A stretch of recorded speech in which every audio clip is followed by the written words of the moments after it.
Asia കപ്പിൽ India അതിഗംഭീര തുടക്കമാണ് നേടിയെടുത്തത്. UAE-ക്കെതിരെ മനോഹരമായിട്ടുള്ള ആധികാരികമായിട്ടുള്ള ജയം സ്വന്തമാക്കിയപ്പോൾ ഏറ്റവും കൂടുതൽ ആഹ്ലാദിച്ചത് ഇങ്ങ് കേരളത്തിലുള്ള ക്രിക്കറ്റ് ആരാധകരാണ്. കാരണം മറ്റൊന്നുമല്ല, സഞ്ജു വി സാംസൺ ആ ടീമിലുണ്ടായിരുന്നു. മത്സരത്തിലെ ടീം ലൈനപ്പ് വന്നപ്പോൾ, ടീം ബാറ്റിംഗ് ഓർഡർ കണ്ടപ്പോൾ ഒരു കാര്യം ഉറപ്പിക്കാൻ കഴിഞ്ഞു: ഈ ഇന്ത്യൻ ടീമിന് സഞ്ജു വി സാംസനെ ആവശ്യമാണ് 2020 ക്രിക്കറ്റിൽ എന്നുള്ളത്. സഞ്ജു വി സാംസൺ ഉണ്ടാകുമോ എന്നുള്ളതായിരുന്നു വലിയ ചർച്ച മത്സരം തുടങ്ങും മുമ്പ് വരെ, തൊട്ടു മുൻപ് വരെ. പക്ഷേ ടോസിൽ അക്കാര്യം വ്യക്തമാക്കി. സൂര്യകുമാർ യാദവിനോട് മത്സര തലേന്ന് മാധ്യമപ്രവർത്തകർ ചോദിച്ചു സഞ്ജു വി സാംസന്റെ കാര്യം എന്താണെന്ന്. അപ്പോൾ അദ്ദേഹം ചിരിച്ചുകൊണ്ട് പറഞ്ഞത് we will take care of him എന്നാണ്. അദ്ദേഹത്തെ ഞങ്ങൾ നോക്കിക്കൊള്ളാം, ഞങ്ങൾ അദ്ദേഹത്തിൻ്റെ കാര്യം ഏറ്റെടുത്തുകൊള്ളാം എന്നുള്ളതാണ്. കൃത്യമാണ് ആ വാക്ക് സൂര്യകുമാർ യാദവ് പാലിച്ചു. സഞ്ജു വി സാംസനെ കൃത്യമായി ഏറ്റെടുത്തിട്ടുണ്ട് സൂര്യകുമാർ യാദവും ഗൗതം ഗംഭീറും. വ്യക്തമാണ് ഗംഭീറിനും സൂര്യകുമാർ യാദവിൻ്റെയും പദ്ധതിയിൽ സഞ്ജു വി സാംസൺ ഉണ്ട് എന്നുള്ളത്.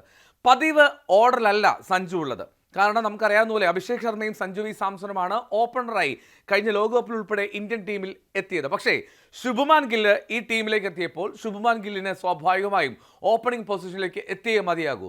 ശുഭ്മാൻ ഗില്ലും അഭിഷേക് ശർമ്മയുമാണ് ഓപ്പൺ ചെയ്തത്.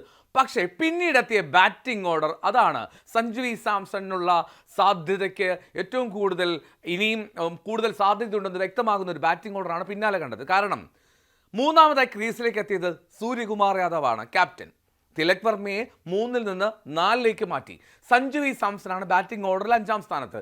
അതായത് സഞ്ജു വി സാംസണിനെ ഇന്ത്യൻ ടീം ഇനി ആഗ്രഹിക്കുന്നത് മധ്യനിരയിലെ ഉത്തരവാദിത്തപ്പെട്ട ഒരു ബാറ്റർ എന്നുള്ള നിലയിലാണ്. ഏറ്റവും കൂടുതൽ ഫോമിലേക്ക് സഞ്ജു ഉയരാറുള്ളത് അത് ഓപ്പണിംഗ് റോളിലും അല്ലെങ്കിൽ വൺ ഡൗൺ ആയി മൂന്നാമത്തെ നമ്പറിലും ഇറങ്ങുമ്പോഴാണ് എന്നുള്ളത് ശരി തന്നെ, അതൊക്കെ അവിടെ നിൽക്കട്ടെ. പക്ഷേ അതിനും അപ്പുറത്തേക്കുള്ളൊരു മെറ്റൽ സഞ്ജുവിനുണ്ട് എന്നുള്ളത് എല്ലാവർക്കും അറിയാവുന്നതാണ്. അപ്പോൾ ആ ഒരു സാഹചര്യത്തെ വിശ്വസിക്കുകയാണ്, അതിൽ പ്രതീക്ഷ വെക്കുകയാണ് ഇന്ത്യൻ ടീം മാനേജ്മെൻറ്റ് എന്നുള്ളത് വ്യക്തമായിരുന്നു ഏഷ്യ കപ്പിലെ ആദ്യ മത്സരത്തിൽ. അങ്ങനെ സഞ്ജു വി സാംസൺ ലോകകപ്പിലേക്കും ഉണ്ടാകുമെന്നുള്ള പ്രതീക്ഷാ സൂചന കൂടി നൽകുന്നുണ്ട് ടീം മാനേജ്മെൻറ്റ്.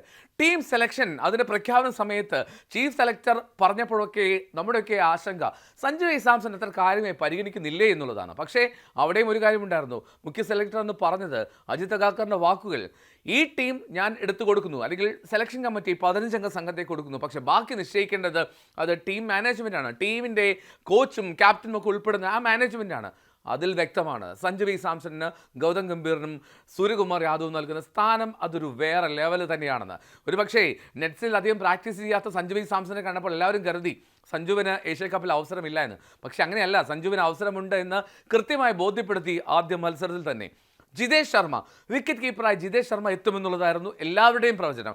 ഭൂരിഭാഗം ക്രിക്കറ്റ് നിരീക്ഷകരും മുൻ താരങ്ങളും ഒക്കെ പറഞ്ഞു ജിതേഷ് ശർമ്മയെ ആദ്യ വിക്കറ്റ് കീപ്പറായി എടുക്കുമെന്നുള്ളത്. അപ്പോൾ ഒരു സ്പെഷ്യലിസ്റ്റ് മധ്യനിര ബാറ്ററായി മാത്രം സഞ്ജുവിനെ ഉൾപ്പെടുത്തുക അത് പ്രയാസകരവുമായിരുന്നു. അങ്ങനെയാണ് സഞ്ജുവിന് സ്ഥാനം കിട്ടാൻ സാധ്യതയില്ല എന്നുള്ള ചർച്ചകൾ സജീവമായത്.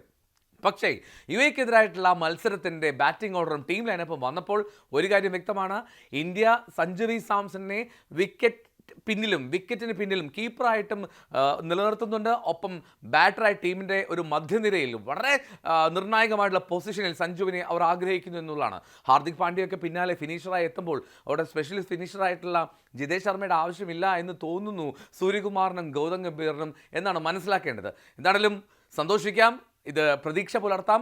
ഒരു കാര്യം സഞ്ജു ഓർക്കുക, ഇത് സുവർണ അവസരമാണ്. ഈ അവസരം മുതലാക്കുക. ഈ അവസരം മുതലാക്കാൻ സാധിച്ചാൽ സഞ്ജുവിനെ ഞങ്ങൾക്ക് ലോകകപ്പിലും കാണാം. ലോകകപ്പിലെ ആ മലയാളി സാന്നിധ്യം നമുക്ക് ഉറപ്പാക്കുകയും ചെയ്യാം. കാരണം ഈ ഏഷ്യ കപ്പിൽ കളിക്കുന്ന ടീമിനെ സെറ്റായി നിലനിർത്തുക എന്നുള്ളത് ടീം മാനേജ്മെൻറ്റിൻ്റെ കൂടി ലക്ഷ്യമാണ്. അതൊരു പ്ലാനാണ്. ആ പദ്ധതിക്കനുസരിച്ച് സഞ്ജുവിനും ഫോം ഉയർത്താൻ സാധിച്ചാൽ ഉറപ്പാണ് സഞ്ജു വി സാംസണും കളിക്കും ലോകകപ്പിൽ. ഒരു കാര്യം ഉറപ്പിക്കാം, വീണ്ടും വീണ്ടും പറയാം, സഞ്ജു വി സാംസണിനെ ആവശ്യമുണ്ട് ഇന്ത്യൻ ടീമിന്. അതുകൊണ്ട് തന്നെയാണ് മധ്യനിരയിലേക്ക് ഷിഫ്റ്റ് ചെയ്ത് സഞ്ജു വി സാംസണെ ഈ ഇന്ത്യൻ ടീം നിലനിർത്തിയത്. ഓപ്പണറായി അഭിഷേകും ശുഭ്മാൻ ഗില്ലും തുടരട്ടെ, പക്ഷേ സഞ്ജു ഉണ്ടാകും ഈ ഇന്ത്യൻ ടീമിൽ കുറേ കാലത്തോളം.